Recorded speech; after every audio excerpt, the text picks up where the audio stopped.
Então ele partiu de um estudo de física, nesse período dessa ebulição, dessa efervescência, mas ao mesmo tempo ele ia a vários compêndios, várias reuniões, vários seminários em que físicos e filósofos estavam discutindo justamente como seria isso de mudar completamente a imagem do mundo físico, né? De uma imagem mecânica para uma imagem quântica. E daí ele começou a perceber que ele estava bem atraído também pela parte da discussão filosófica. E foi assim que ele realmente não deixou de estudar a física, mas passou a se dedicar mais às discussões filosóficas. Não somente filosofia da física, mas filosofia do conhecimento. Porque essa mudança de paradigma na física foi tão radical que ela chegou a questionar quais são mesmo as características do conhecimento e como é que durante tanto tempo o paradigma newtoniano funcionou e agora a gente percebe que ele está errado e estamos construindo um paradigma novo e afinal de contas como é que nós vamos fazer isso e o que valida um conhecimento. Então isso estava tudo muito efervescente. E daí não era uma questão somente de filosofia da física, era uma questão de filosofia do conhecimento e da ciência. Uma vez que a física estava sendo desenvolvida dentro do campo científico. Inicialmente, o Paul Feyerabend foi ser assistente de um filósofo da ciência que já estava mais estabelecido, que se chama Karl Popper. Karl Popper é um nome, digamos assim, foi por causa do Karl Popper que eu fui estudar filosofia da ciência, para vocês terem uma ideia. Ele realmente é um filósofo muito importante, no sentido de que ele tinha uma atitude ao mesmo tempo crítica e ao mesmo tempo muito profunda. Karl Popper escrevia de uma maneira muito clara e ele era um filósofo que os físicos conseguiam ler e entender. Ele discorria, né? Ele fazia os argumentos dele, construía os argumentos dele de uma maneira muito clara. Bom, o Paul Feyerabend foi estudar com o Popper e ali ele se deparou com algo que é uma tendência ou uma linha clássica dentro da filosofia da ciência, que é o racionalismo crítico. O racionalismo crítico popperiano era favorável eu não vou explicar todos os mínimos detalhes, mas uma coisa fundamental é que ele era favorável a contemplarmos mais de uma teoria ao mesmo tempo para uma mesma classe de fenômenos. O que isso quer dizer? Muitos cientistas, eles elegem por vários motivos uma teoria como sendo a teoria que eles acreditam que seja verdadeira, a que melhor descreve o fenômeno, e eles permanecem estudando dentro daquela teoria sem contemplar as outras. O Karl Popper dizia, o ideal é contemplar várias teorias ao mesmo tempo e verificar qual delas não se deixa falsear, ou seja, qual delas não consegue ser contradita pelos experimentos. E isso era uma ideia que a Paul Feyerabend agradava muito, porque trazia essa liberdade, essa variabilidade ao nível teórico para o trabalho do cientista. O Paul Feyerabend, desde sempre, mostrou essa disposição de haver liberdade de escolha, de haver mais de uma posição a ser perseguida. E aqui ele o está fazendo ao nível teórico, não é? Então ele trabalhou com Popper por um certo período, mas chegou um momento em que vamos dizer assim, meu Deus do céu, a conexão com a universidade dele como assistente do Popper começou a finalizar ele teve que voltar para a Áustria e, ao final de contas, ele acabou se envolvendo nesses vários encontros e percebeu, ele mesmo começou a desenvolver um pensamento que não estava somente favorecendo a pluralidade teórica. Ele entrou, então, no nível da pluralidade metodológica. E isso já é um salto que eu quero também explicar aqui para vocês, porque em ciência existe algo muito importante que é o método, né? Acho que todos mais ou menos já ouviram falar que a ciência se desenvolve segundo determinadas regras, que o cientista precisa seguir determinados protocolos quando ele faz as suas descobertas, quando ele vai justificar qualquer tipo de asserção que ele faz, seja ela teórica, ou até mesmo quando a gente vai escrever um artigo, quando a gente dá uma opinião sobre algo, a gente tem que explicar, mas por que eu tenho esta opinião? Então, há necessidade de justificativa. Há necessidade também de uma espécie de objetividade, que significa que não pode ser uma opinião assim apenas minha. Ela tem que ser uma opinião que faça sentido para as outras pessoas que forem ler o que eu escrever. Se for um assunto que se presta a como é que se diz? A um experimento em laboratório, então eu tenho que explicar exatamente como que eu fiz o experimento, e uma pessoa que lê em outra parte do mundo o meu relatório, ela tem que ser capaz de, seguindo a minha explicação, replicar o mesmo experimento e ter os mesmos resultados. Esse é o caráter objetivo da ciência. Então eu estou falando assim, de maneira informal, alguns dos critérios que fazem parte da condução do trabalho, da pesquisa científica e acadêmica, que constituem um método. E justamente porque a física quântica realmente revolucionou o mundo da ciência, e havia também outros estudos que não eram da física. Havia estudos da psicologia que estavam surgindo, estudos de sociologia, e que não se prestavam necessariamente aos mesmos critérios que o estudo da física se presta.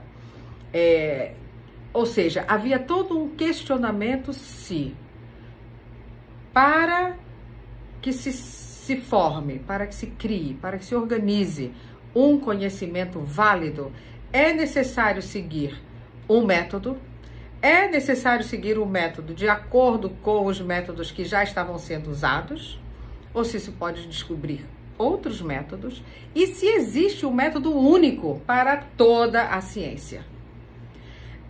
Aí ficou bem complicado, porque um grupo de cientistas e filósofos achava o seguinte: bom, se não segue esse método que a gente já sabe que dá certo, que funciona, não é ciência. Então, várias áreas de estudo seriam pseudocientíficas ou não seriam científicas de jeito nenhum. E até mesmo a psicologia entrava nessa, como é que eu posso dizer, nessa distinção entre o que é ciência, o que é pseudociência e o que não é ciência de jeito nenhum. Essa discussão vocês sabem que existe até hoje, né? E por isso que eu disse logo no início, não é uma discussão fechada. E Feyerabend faz falta. Por isso também que nós estamos organizando, fazendo parte da organização do centenário do nascimento de Paul Feyerabend, que vai ser em 2024.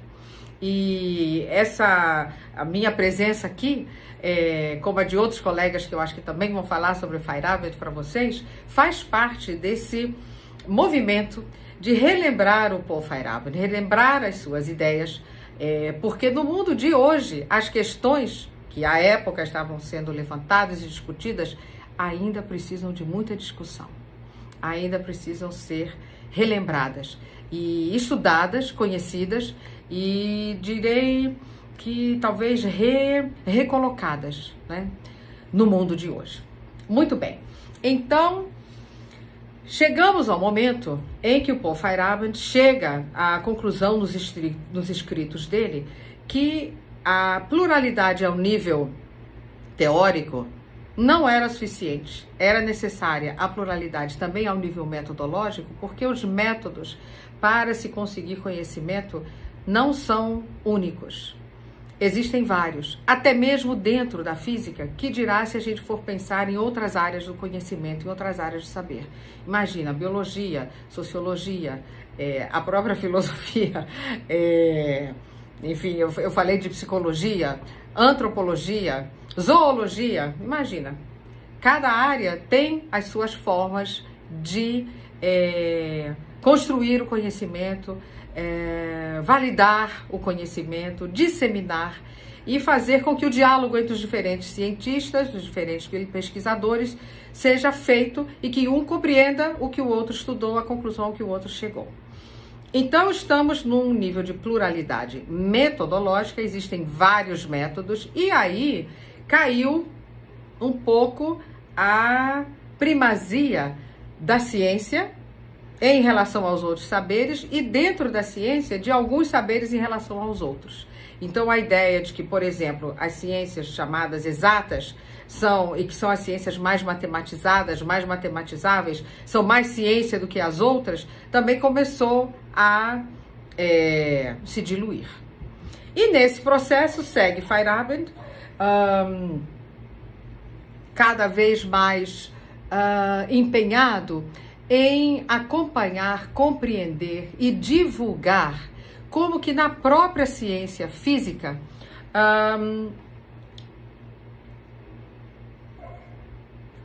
as dinâmicas não eram tão rigorosas e tão restritas em regras como se pretendia dizer, mostrar e, acima de tudo, treinar os jovens cientistas e os alunos de um modo geral.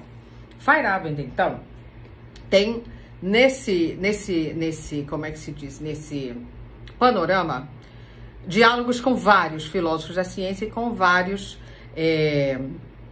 cientistas. E quando a gente vai estudar o Paul Feyerabend, existe algo que é muito comum se referir, que é o diálogo que ele manteve com Popper, com Thomas Kuhn e com Imre Lakatos. Todos são contemporâneos dele, cada um deles tinha uma posição diferente em relação à filosofia da ciência, mas eles trocavam ideias. O Karl Popper, eu já expliquei aqui há pouco tempo atrás, era um racionalista crítico, ele acreditava que o método científico era apenas um, e eu estou agregando agora que o Karl Popper achava que deveria continuar sendo assim, e que as teorias e áreas de estudo que não satisfizessem determinadas regras metodológicas, que eram regras prescritivas, ou seja, regras que a gente senta, pensa, eu quero que seja feito dessa forma, porque eu acredito que dessa maneira vai funcionar bem, prescrição. Se não fosse assim, não é ciência. Vem o Feyerabend, que já foi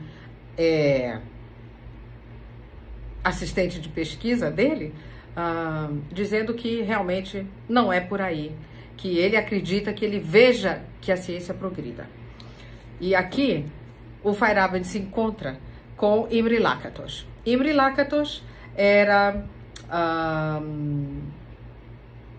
agora só me vem, ele era húngaro. Imre Lakatos era húngaro, estava também na London School of Economics, onde estava Popper e onde esteve Paul Feyerabend, em Londres, e eles fizeram uma amizade.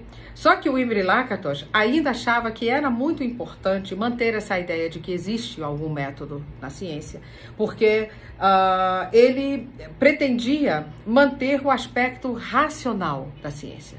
A ciência traduziria uma forma de racionalidade na sua construção. E essa forma de racionalidade científica estaria justamente represada dentro do método. Mesmo que no momento das descobertas os cientistas não estivessem seguindo o método, em algum momento, quando eles iam apresentar as suas teorias, fazendo uma reconstrução dos passos que eles seguiram para chegar nas teorias que eles apresentam, eles conseguiam organizar tudo e apresentar tudo de forma totalmente racional e bem justificada. Eu tenho aqui a capa de um livro que foi póstumo em relação a Imre Lakatos, que faleceu, mas ele e Paul Feyerabend combinaram de escrever um livro contra e a favor do método. Lakatos a favor e Paul Feyerabend contra. Aqui está a capa do livro, aqui estão eles dois, o Feyerabend dizendo que não tem método, e o Lakatos muito tranquilo e sorridente, sempre encontrando uma maneira de dizer, olha aqui como a gente pode traduzir este momento como seguindo regras, mesmo que a gente esteja inconsciente pensando que é somente uma explosão de criatividade, de inspiração, mas que se funciona é porque tinha sim alguma regra que a gente pode reconstruir. E o Lakatos tem uma obra extensíssima em que ele faz ele apresenta uma espécie de metodologia para a gente fazer a reconstrução dos passos que os cientistas seguem quando eles criam as suas teorias.